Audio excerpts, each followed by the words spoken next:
Hello बच्चों, मैं इमरान खान आपका ऑनलाइन क्लास केमिस्ट्री में स्वागत करता हूं। तो देखिए बेटा जी, जैसा कि आपको याद है हम एरिल हैलाइड के रासायनिक गुणधर्म पढ़ रहे हैं। एरिल हैलाइड के रासायनिक गुणधर्म पढ़ रहे हैं और मैंने आपको बताया है कि जो एरिल हैलाइड है वो मुख्य रूप से 3 प्रकार की रासायनिक अभिक्रियाएं प्रदर्शित करता है।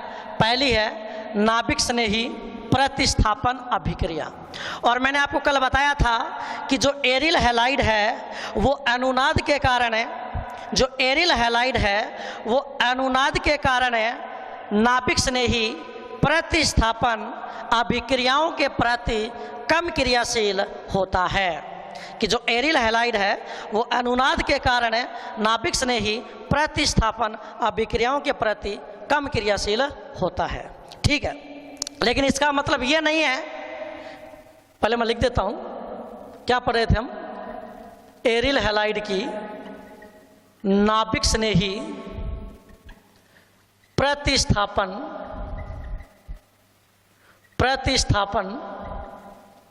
अभिक्रिया, नाभिक स्नेही प्रतिस्थापन अभिक्रिया। ठीक, शॉर्टकट में अपन क्या बोलते हैं, NSR।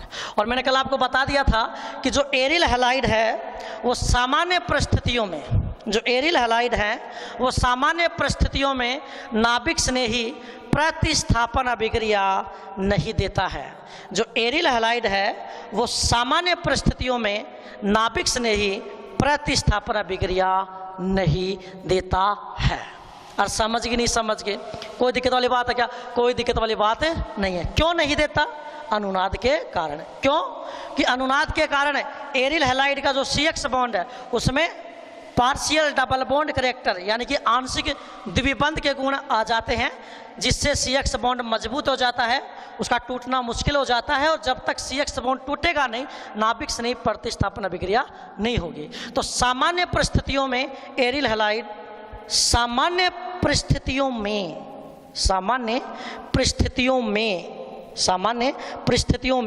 एरिल हैलाइड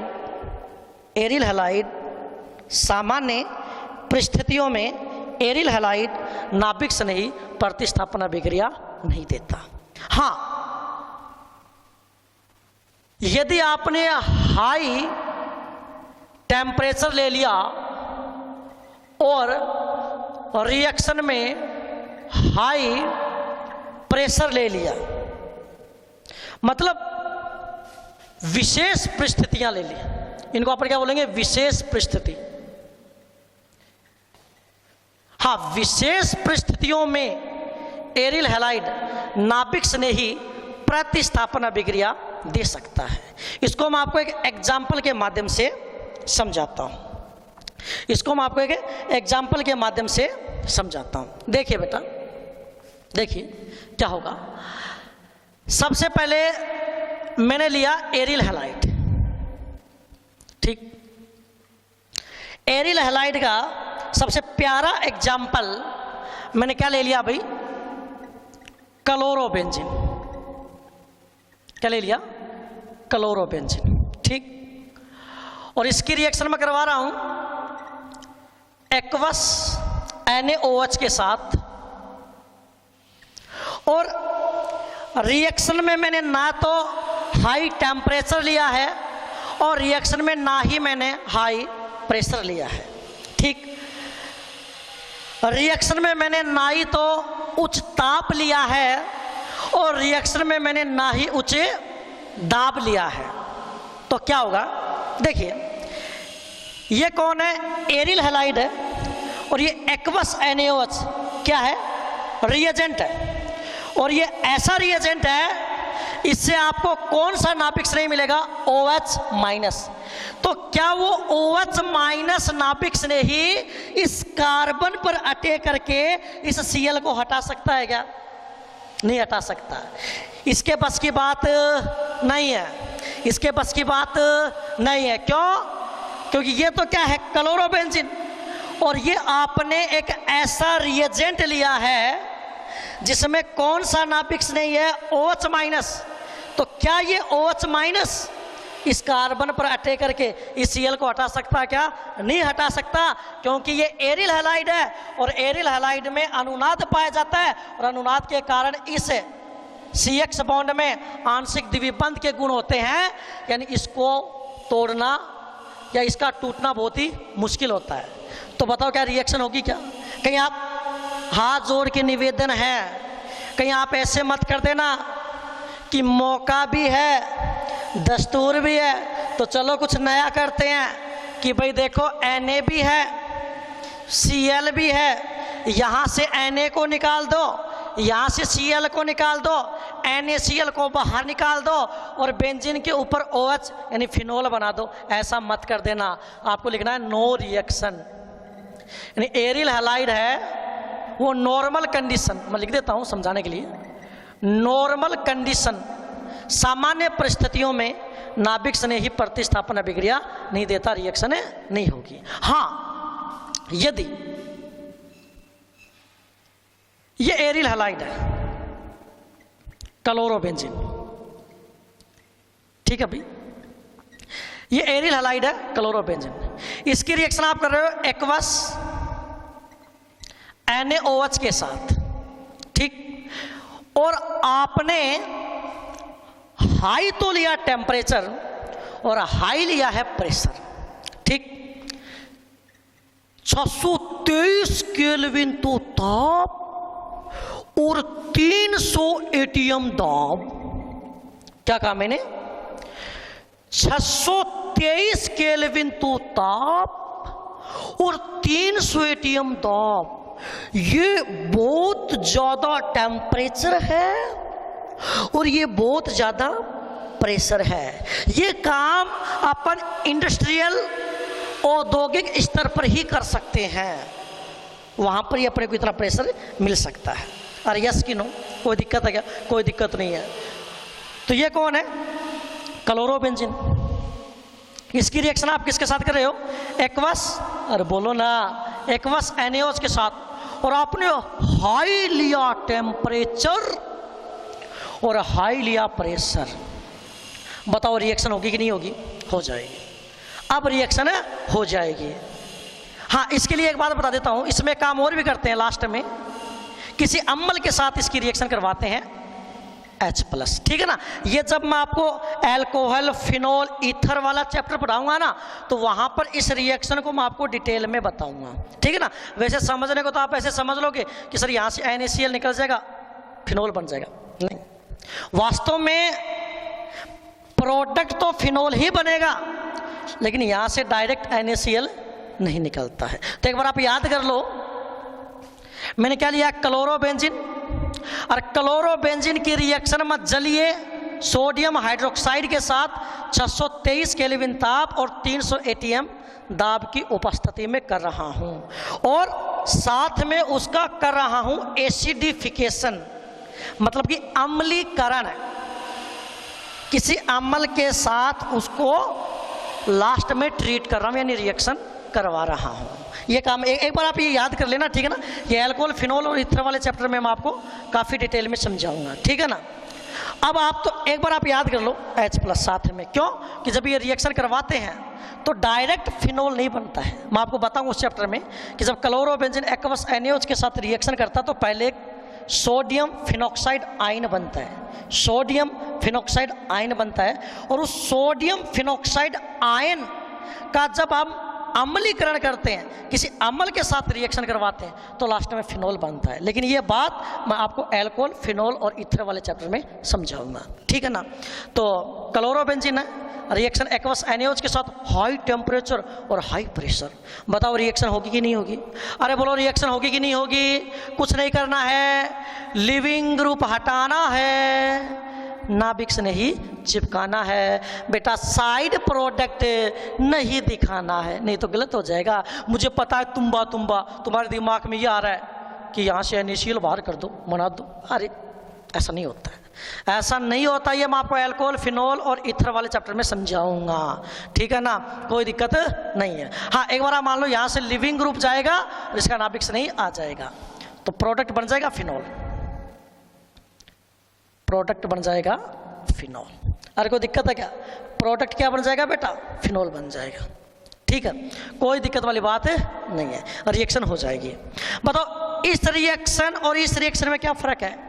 इसमें क्लोरोबेंजीन की अभिक्रिया एक्वस NaOH के साथ करवा रहे हैं, लेकिन नॉर्मल कंडीशन है। नॉर्मल कंडीशन में जो एरिल हैलाइड है वो नाभिक से नहीं प्रतिस्थापन अभिक्रिया नहीं देता, कोई अभिक्रिया नहीं होगी। इसमें क्या क्लोरोबेंजीन की रिएक्शन एक्वस NaOH के साथ करवा रहे हो, लेकिन हाई टेम्परेचर और हाई प्रेशर है तो रिएक्शन हो जाएगी, लिविंग ग्रुप हट जाएगा और नाभिक से नहीं आ जाएगा। आपका प्रोडक्ट क्या बन जाएगा भाई? फिनॉल।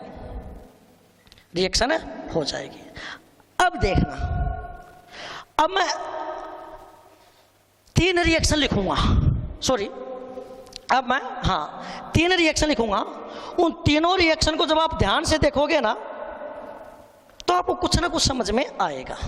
ठीक है, देखिए आपकी बार मैं क्या कर रहा हूं, मैंने क्लोरोबेंजीन ही लिया है, सेम यही रिएक्शन करवा रहा हूं, क्लोरोबेंजीन ही लिया है, लेकिन जो ऑर्थो पोजीशन है ना, यहां पर मैं क्या लगा रहा हूं? एक NO2। ऑर्थो पोजीशन पर क्या लगा रहा हूं? एक NO2। और रिएक्शन वही किसके साथ? एक्वस NaOH के साथ। दूसरा काम क्या है? अम्लीकरण। ठीक, लेकिन यहां पर ये देखा गया भाई, ये तो क्लोरोबेंजीन है ना, ये क्या है? इसका नाम लिख देता हूं वैसे मैं, अगर आप लिखना चाहो तो 1 chloro 2 nitro benzene. 1 chloro 2 nitro benzene, यानी कुछ भी नहीं है, क्लोरोबेंजीन ही है, क्लोरोबेंजीन ही है, क्लोरोबेंजीन ही है।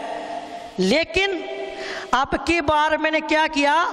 क्लोरोबेंजीन की जो ऑर्थो पोजीशन है ना, उस पर एक NO2 ग्रुप लगा दिया, इलेक्ट्रॉन आकर्षी समूह लगा दिया। ठीक, तो क्या हुआ? ये देखा गया कि जब क्लोरोबेंजीन की ऑर्थो पोजीशन पर एक इलेक्ट्रॉन आकर्षी समूह लगाया तो पहले इस रिएक्शन के लिए 623 केल्विन टेम्परेचर की जरूरत पड़ रही थी, लेकिन जैसे ही एक NO2 लगाया तो ये रिएक्शन 473 केल्विन टेम्परेचर पर ही कंप्लीट होगी। प्रोडक्ट वही बनेगा, यहां से लिविंग ग्रुप हटेगा, यहां से नाभिक से नहीं आ जाएगा। OH और ऑर्थो पे NO2, इसको आप बोलोगे 2 नाइट्रोफिनॉल, 2 नाइट्रोफिनॉल। ठीक, फिर देखना आपकी बार क्या किया? सेम वही है क्लोरोबेंजीन, लेकिन आपकी बार क्या किया? एक NO2 तो ऑर्थो पे लगा दिया और एक NO2 पैरा पर लगा दिया, एक NO2 ऑर्थो पे लगा दिया और एक NO2 पैरा पर लगा दिया। रिएक्शन वापस किसके साथ? एक्वस NaOH के साथ, और वही दूसरा काम अम्लीकरण करना है। तो पहले तो देखा कि क्लोरोबेंजीन सामान्य परिस्थितियों में तो क्रिया ही नहीं करता है। हाँ, हाई टेम्परेचर लिया तो एरिल हैलाइड ने क्रिया कर ली। अगर ऑर्थो पे एक NO2 लगाया तो पहले रिएक्शन के लिए 623 केल्विन टेम्परेचर चाहिए था, फिर रिएक्शन 473 पर ही हो गई। और जब मैंने एक NO2 ऑर्थो पे लगाया और एक NO2 पैरा पे लगाया तो ये देखा गया कि ये रिएक्शन और भी आसान हो गई, 368 केल्विन टेम्परेचर पर ही कंप्लीट हो गई। यानी वही लिविंग ग्रुप हट जाएगा, नाभिक से नहीं आ जाएगा। OH और यहां पर क्या है? NO2 NO2। मैं नाम लिख देता हूं, इसका नाम क्या है? 1 chloro 2 3 4 die nitrobenzene,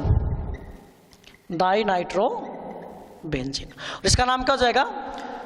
2,4 die nitrophenol.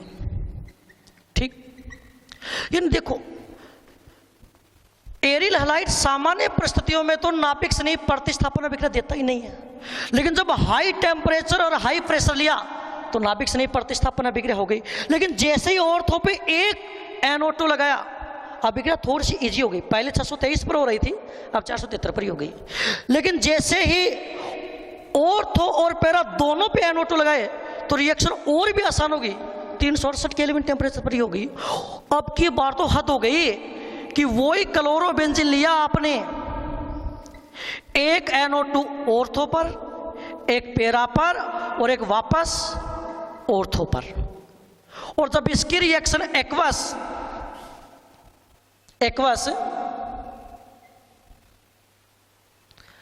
NaOH के साथ करवाई और दूसरा काम वही अम्लीकरण किया, तो ये देखा गया कि रिएक्शन रूम टेम्परेचर पर ही हो गई, हल्का सा गर्म करने पर ही हो गई, और प्रोडक्ट क्या बन गया, लिविंग ग्रुप हटा, नाभिक से नहीं चिपका, यहाँ पे NO2, यहाँ पे NO2 और यहाँ पर NO2। इनके नाम याद करने की जरूरत नहीं एक बार आपको, ठीक है ना, इसका नाम याद कर लो, इनके नाम याद करने की जरूरत नहीं है आपको, ठीक है ना। हाँ, प्रोडक्ट का नाम तो बता ही सकते हो आप, इसका नाम क्या हो जाएगा, 2,4,6 ट्राई नाइट्रोफिनॉल। और इसका एक नाम और भी बेटा, इसको बोलते हैं पिक्रिक अम्ल।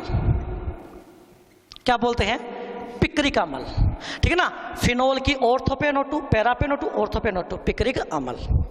अब देखो, यदि इसको मैं 1 नंबर नाम दूं, इसको 2 नंबर नाम दूं, इसको 3 नंबर नाम दूं, इसको 4 नंबर नाम दूं और इसको 5 नंबर नाम दूं, तो अगर इन अभिक्रियाओं को हम ध्यान से देखें, क्या कहा मैंने, अगर इन अभिक्रियाओं को हम ध्यान से देखें तो हमें पता चलेगा कि एरिल हैलाइड की ऑर्थो पैरा ऑर्थो पोजीशन पर जैसे जैसे इलेक्ट्रॉन आकर्षित समूह बढ़ रहे हैं, एरिल हैलाइड की नाभिक स्नेही प्रतिस्थापन अभिक्रियाओं के प्रति क्रियाशीलता बढ़ रही है। अब देखना मैं क्या समझाना चाह रहा हूं, देख रहे इधर, मेरे साथ साथ बोलना आप। अगर इन अभिक्रियाओं को हम ध्यान से देखें तो हमें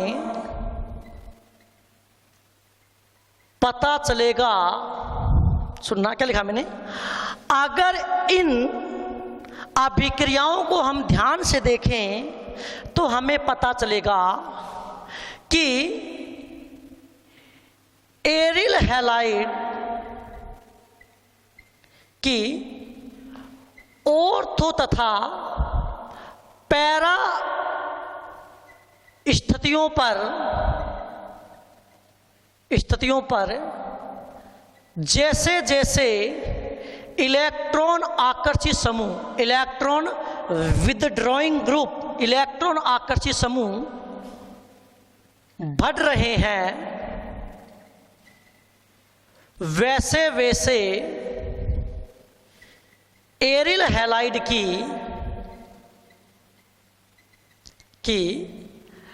NSR के प्रति क्रियाशीलता भी बढ़ रही है। यानी एक कॉन्सेप्ट तो समझ में आ गया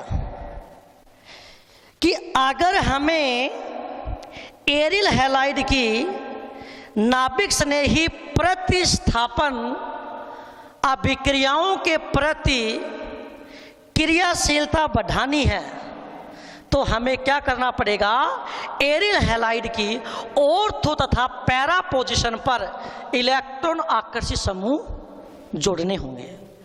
अब पॉइंट ये है कि एरिल हैलाइड की ऑर्थो तथा पैरा स्थिति पर इलेक्ट्रॉन आकर्षित समूह जोड़ने से नाभिक स्नेही प्रतिस्थापन अभिक्रिया आसान क्यों जाती है? तो उसका रीजन ये है बेटा, पहले तो ये बताओ, एरिल हैलाइड नाभिक स्नेही प्रतिस्थापन अभिक्रियाओं के प्रति कम क्रियाशील क्यों होता है? अनुनाद के कारण। ठीक, अब एक बात बताओ, अनुनाद के कारण जो माइनस चार्ज है, अनुनाद के कारण जो माइनस चार्ज को मैं हमेशा क्या बोलता हूं? इलेक्ट्रॉन घनत्व है। ठीक है, तो एरिल हैलाइड के अणु में अनुनाद पाया जाता है और अनुनाद के कारण जो माइनस चार्ज है वो एरिल हैलाइड की कौन सी पोजीशन पे आता है? ऑर्थो और पैरा पोजीशन पर। इसका मतलब ये है, एरिल हैलाइड के अणु में अनुनाद के कारण ऑर्थो और पैरा स्थितियों पर इलेक्ट्रॉन घनत्व ज्यादा होता है और आप क्या कर रहे हो? उन ऑर्थो और पैरा स्थितियों पर इलेक्ट्रॉन आकर्षित समूह जोड़ रहे हो। ठीक, तो वो इलेक्ट्रॉन आकर्षित समूह क्या करेंगे? बेंजीन वल्ले में से इलेक्ट्रॉन घनत्व को कम कर देंगे और बेंजीन वल्ले में जैसे ही इलेक्ट्रॉन घनत्व कम होगा, नाभिक स्नेही काटेगा आसान हो जाएगा और अभिक्रिया हो जाएगी। अरे कोई दिक्कत है क्या? कोई दिक्कत नहीं है। अरे बेटा आगे क्या बात समझ में? कोई दिक्कत वाली बात नहीं है। अरे समझ में आ गई क्या? देखो थोड़ा शॉर्ट में समझाता हूँ। ये बात तो समझ में आ गई ना तुम्हारे? अरे भाई ये बात तो शायद आपके समझ में आ गई होगी, ये बात तो शायद आपको समझ में आ गई होगी। बहुत आसान सी बात है, बिल्कुल भी आपको टेंशन लेने की जरूरत नहीं है। देखिए ये एरिल हैलाइड है। ठीक, अब बताओ, एरिल हैलाइड के अणु में अनुनाद पाया जाता है कि नहीं पाया जाता है? पाया जाता है। उस अनुनाद के कारण एक तो ऑर्थो पे नेगेटिव आता है, एक पैरा पे नेगेटिव आता है, वापस ऑर्थो पे नेगेटिव आता है। इसका मतलब यह है, एरिल हैलाइड के अणु में अनुनाद पाया जाता है और अनुनाद के कारण जो माइनस चार्ज आता है वो ऑर्थो और पैरा स्थितियों पे आता है। इसका मतलब एरिल हैलाइड में अनुनाद के कारण ऑर्थो और पैरा स्थितियों पर इलेक्ट्रॉन घनत्व, इलेक्ट्रॉन डेंसिटी ज्यादा होती है। ठीक, अब हम क्या कर रहे हैं? ऑर्थो पैरा और ऑर्थो पर इलेक्ट्रॉन विदड्रॉइंग ग्रुप लगा रहे हैं। इलेक्ट्रॉन विदड्रॉइंग ग्रुप लगा रहे हैं। इलेक्ट्रॉन आकर्षित समूह वो NO2 भी हो सकता है, CN भी हो सकता है, SO3H भी हो सकता है, COOH भी हो सकता है। ठीक, तो मैंने क्या बताया? एरिल हैलाइड के अणु में अनुनाद पाया जाता है और अनुनाद के कारण ऑर्थो तथा पैरा स्थितियों पर, ऑर्थो तथा पैरा स्थितियों पर इलेक्ट्रॉन घनत्व ज्यादा होता है। यदि हम ऑर्थो और पैरा स्थितियों पर इलेक्ट्रॉन आकर्षित समूह जोड़ देंगे तो ये इलेक्ट्रॉन आकर्षित समूह इलेक्ट्रॉनों को अपनी ओर खींच लेंगे। अगर ये इलेक्ट्रॉन आकर्षित समूह इलेक्ट्रॉनों को अपनी ओर खींच लेंगे तो बताओ बेंजीन में इलेक्ट्रॉन घनत्व कम हो जाएगा कि नहीं हो जाएगा? बेंजीन में इलेक्ट्रॉन घनत्व कम हो जाएगी नहीं हो जाएगा? और बताओ अगर बेंजीन में इलेक्ट्रॉन घनत्व कम हो गया तो जो नाभिक स्नेही है वो आसानी से यहाँ पर अटैक कर देगा और यहाँ से X माइनस को बाहर निकाल देगा। आगे क्या बेटा बात समझ में? कोई दिक्कत वाली बात नहीं है। तो यहाँ पर दो क्वेश्चन बनते हैं। एक क्वेश्चन तो ये कि एरिल हैलाइड की नाभिक स्नेही प्रतिस्थापन अभिक्रिया के प्रति क्रियाशीलता किस प्रकार बढ़ाई जा सकती है? तो इसका उत्तर रहेगा ऑर्थो तथा पैरा स्थितियों पर इलेक्ट्रॉन आकर्षित समूह जोड़कर। एक क्वेश्चन ये भी बनता है कि क्या कारण है कि इलेक्ट्रॉन आकर्षित समूह एरिल हैलाइड को NSR के प्रति और अधिक सुग्राही बना देते हैं? तो इसका सिंपल सा रीजन है कि इलेक्ट्रॉन आकर्षित समूह बेंजीन वाले में इलेक्ट्रॉन घनत्व को कम कर देते हैं जिससे नाभिक स्नेही का अटैक आसान हो जाता है और रिएक्शन हो जाती है। Thank you very much. ये थी बेटा एरियल हैलाइड की नाभिक स्नेही प्रतिस्थापन अभिक्रियाएं। ठीक है।